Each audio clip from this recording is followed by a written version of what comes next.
Yesaya bab 37.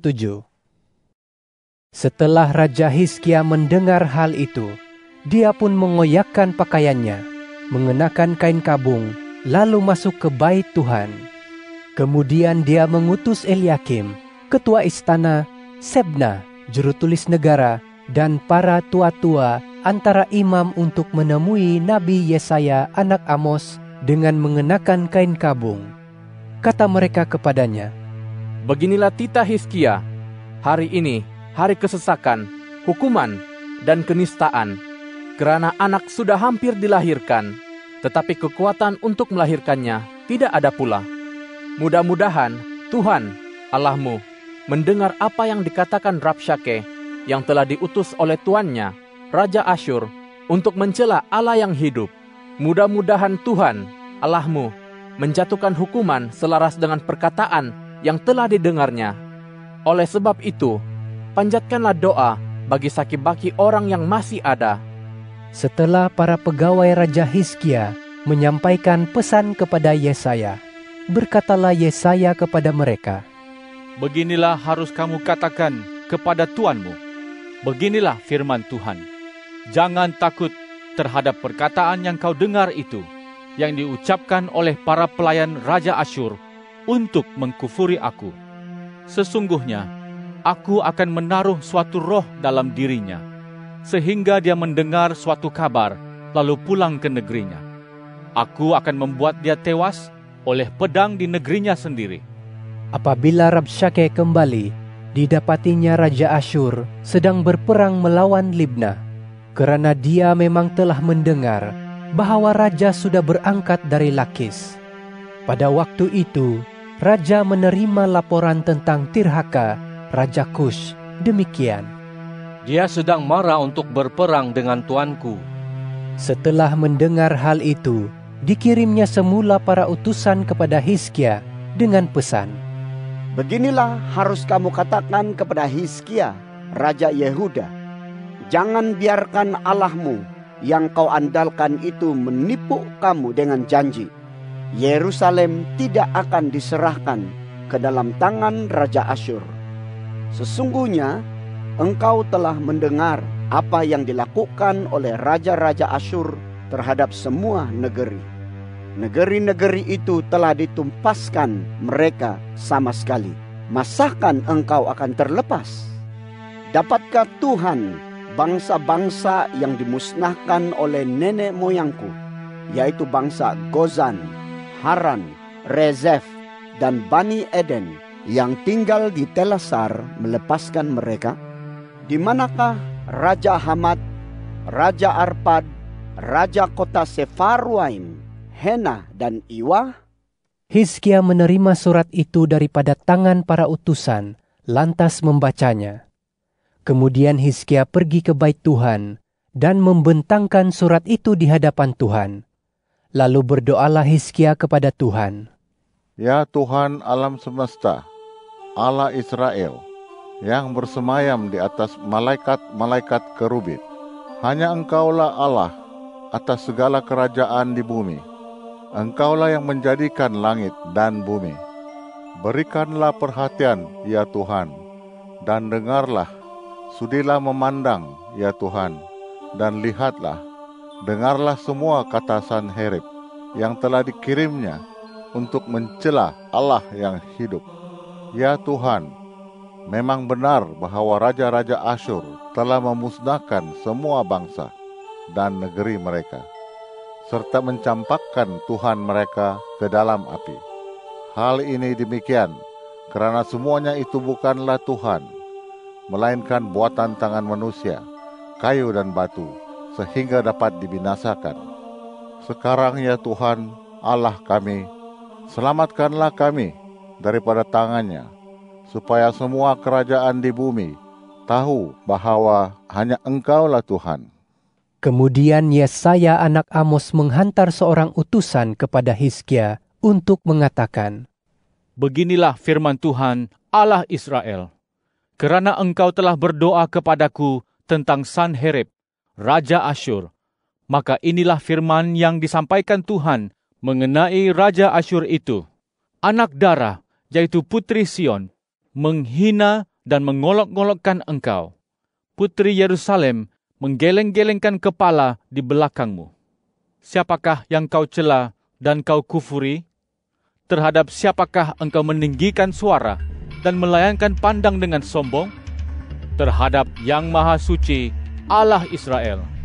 Dengan perantaraan hamba-hambamu, engkau telah mencela Tuhan dan engkau berkata, dengan rataku yang banyak, aku naik ke gunung-gunung yang tinggi, ke hujung-hujung Lebanon. Aku menebang pokok-pokok arasnya yang tertinggi, pokok-pokok sanubarnya yang terpilih. Aku telah menaiki puncaknya yang terjauh dan memasuki hutannya yang lebat. Aku telah menggali perigi dan minum air. Dengan telapak kakiku, kukeringkan semua anak sungai di Mesir. Belum pernahkah kau dengar bahwa aku telah menetapkannya sejak dahulu kala dan menentukannya sejak zaman purbakala? Sekarang aku mewujudkannya, bahwa engkau meruntuhkan kota-kota berkubu sehingga menjadi timbunan puing. Penduduknya yang tidak berdaya menjadi kecut hati dan malu.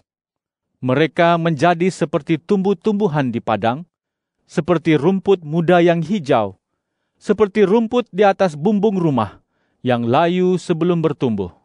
Tetapi aku tahu ketika engkau duduk dan ketika engkau keluar masuk, dan amarahmu terhadap aku, kerana engkau marah kepadaku, dan kerana ketakburanmu telah sampai kepada pendengaranku, maka aku akan memasang kelikirku pada hidungmu dan kekangku pada mulutmu. Aku akan mengembalikan engkau melalui jalan yang kau tempuh ketika engkau datang. Inilah tandanya bagimu, wahai Hizkia. Pada tahun ini kamu akan makan apa yang tumbuh dengan sendirinya, dan pada tahun kedua apa yang tumbuh daripada tanaman tadi. Tetapi pada tahun ketiga kamu harus menyemai, menuai, menanami kebun anggur dan memakan buahnya. Orang yang terselamat daripada keturunan kaum Yehuda, yaitu orang yang tertinggal, akan berakar ke bawah dan berbuah ke atas. Kerana dari Yerusalem akan keluar saki-baki kalangan itu, dan dari Gunung Sion orang yang terselamat. Semangat Tuhan alam semesta akan membuat hal ini terwujud. Oleh sebab itu, beginilah firman Tuhan mengenai Raja Asyur. Dia tidak akan masuk ke dalam kota ini dan tidak akan menembakkan anak panah di sini. Dia tidak akan maju menghampiri kota ini dengan perisai dan tidak akan menimbunkan tanggul pengepung terhadapnya. Dia akan kembali melalui jalan yang ditempuhnya ketika dia datang dan tidak akan masuk ke kota ini. Demikianlah firman Tuhan. Aku akan melindungi kota ini dan menyelamatkannya demi diriku sendiri dan demi Daud, hambaku.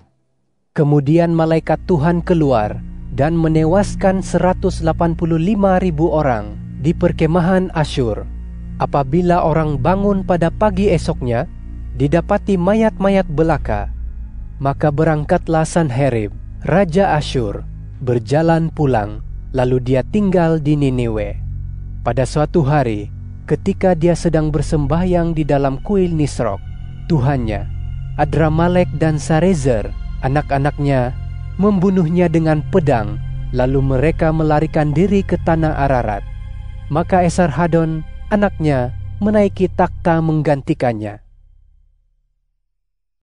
Yesaya bab 38. Pada waktu itu, Hizkia jatuh sakit dan hampir mati.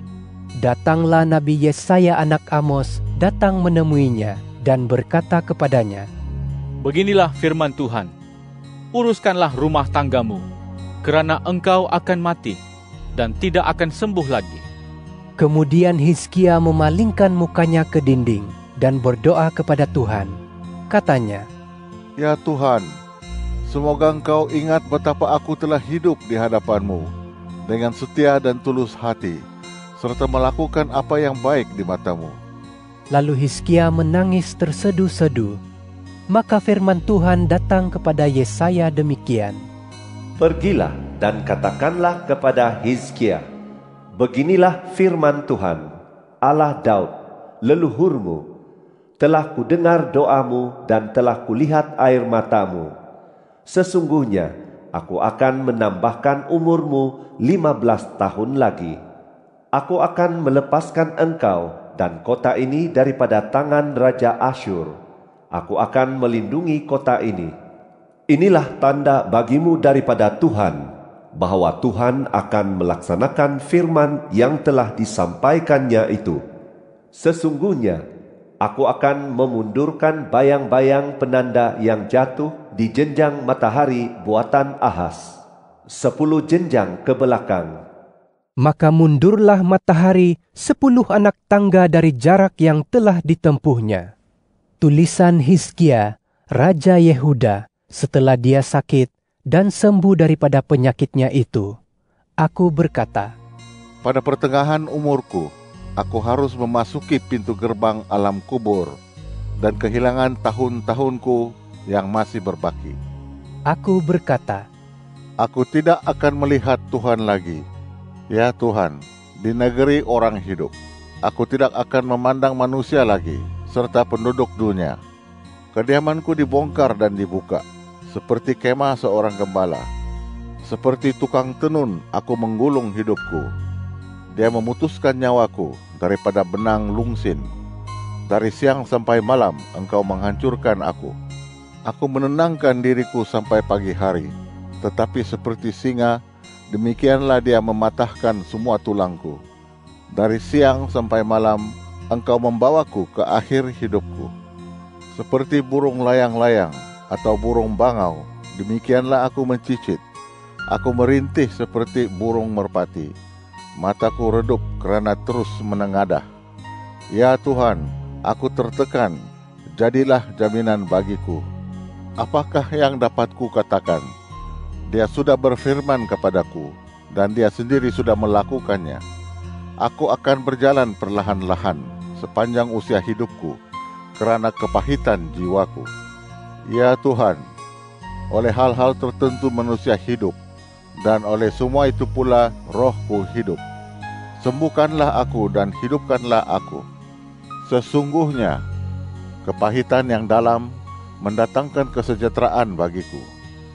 Kerana kasih-Mu kepada jiwaku, Engkau telah melepaskannya daripada lubang kebinasaan. Engkau telah melemparkan segala dosaku ke belakang-Mu. Alam kubur tidak dapat mengucap syukur kepadamu. Maut tidak dapat memuji-muji Engkau. Orang yang turun ke liang kubur tidak dapat lagi mengharapkan kesetiaan-Mu. Orang hidup, ya, orang hiduplah yang mengucap syukur kepadamu, seperti yang kulakukan pada hari ini. Para bapa akan bercerita kepada anak mereka tentang kesetiaan-Mu. Tuhan telah menyelamatkan aku, sebab itu kita hendak memainkan musik kecapi seumur hidup kita di dalam bait Tuhan. Kemudiannya Yesaya berkata, Ambillah ramasan buah ara dan lekapkanlah pada bisul itu, maka bisul itu akan sembuh. Lalu Hizkia bertanya, Apakah tandanya bahwa aku akan pergi ke bait Tuhan? Yesaya bab 39. Pada waktu itu, Merodak Baladan, anak Baladan, Raja Babel, mengirim surat serta pemberian kepada Hizkia, kerana dia mendengar bahwa Hizkia sakit dan telah sembuh. Hizkia bergembira atas kedatangan mereka. Diperlihatkannya kepada mereka gedung harta bendanya, perak dan emas, rempah ratus dan minyak yang berharga, seluruh gedung persenjataannya, dan segala sesuatu yang terdapat dalam perbendaharaannya. Tidak ada barang dalam istana dan seluruh daerah kekuasaannya yang tidak diperlihatkan kepada mereka oleh Hizkia. Setelah itu, Nabi Yesaya datang menghadap Raja Hizkia dan bertanya kepadanya, Apakah yang dikatakan orang itu? Dari manakah mereka datang? Jawab Hizkia, Mereka datang dari negeri yang jauh, dari Babel. Tanya Yesaya lagi, Apakah yang dilihat mereka di dalam istanamu? Jawab Hizkia, Segala sesuatu yang ada dalam istanaku telah dilihat mereka. Tidak ada barang dalam perbendaharaanku yang tidak kuperlihatkan kepada mereka. Lalu kata Yesaya kepada Hizkia, Dengarlah firman Tuhan alam semesta. Sesungguhnya akan datang harinya apabila segala sesuatu yang ada dalam istanamu dan yang disimpan oleh nenek moyangmu sampai hari ini akan diangkut ke Babel. Tidak ada barang yang akan ditinggalkan. Demikianlah firman Tuhan. Selain itu, daripada kalangan anak yang akan dilahirkan bagimu, yaitu keturunanmu, beberapa orang akan diambil untuk menjadi sida-sida di istana Raja Babel. Kata Hizkia kepada Yesaya, Firman Tuhan yang kau sampaikan itu baik. Kerana fikirnya, Kedamaian dan keamanan akan wujud pada zamanku. Mazmur bab 76. Di Yehuda, Allah dikenali, namanya besar di Israel. Di Salem juga terletak kemahnya, dan tempat kediamannya di Sion. Di sana, dia telah mematahkan anak-anak panah busur, perisai, dan pedang pertempuran. Selah. Engkau lebih mulia dan unggul daripada gunung-gunung haiwan buruan. Mereka yang perkasa telah dirampas barangnya. Mereka telah terlelap dalam tidur terakhir. Tiada seorang pun orang yang gagah dapat menggunakan tangannya lagi. Apabila kau marahi, ya Allah Yakub, pedati dan kuda tidur mati. Engkaulah yang ditakuti. Siapa sanggup berdiri di hadiratmu apabila engkau murka? Engkau memperdengarkan penghakiman dari syurga. Bumi ketakutan lalu diam. Apabila Allah bangkit membuat penghakiman untuk melepaskan semua yang tertindas di bumi. Selah. Sesungguhnya, kemarahan manusia akan mendatangkan puji untukmu. Mereka yang terselamat daripada kemarahan itu akan menyanjung kebesaranmu. Berjanjilah kepada Tuhan Allahmu dan tunaikan janji itu. Biarlah semua sekelilingnya membawa persembahan kepada Dia yang patut ditakuti. Dia akan menundukkan semangat raja-raja. Dia mengagumkan raja-raja di bumi.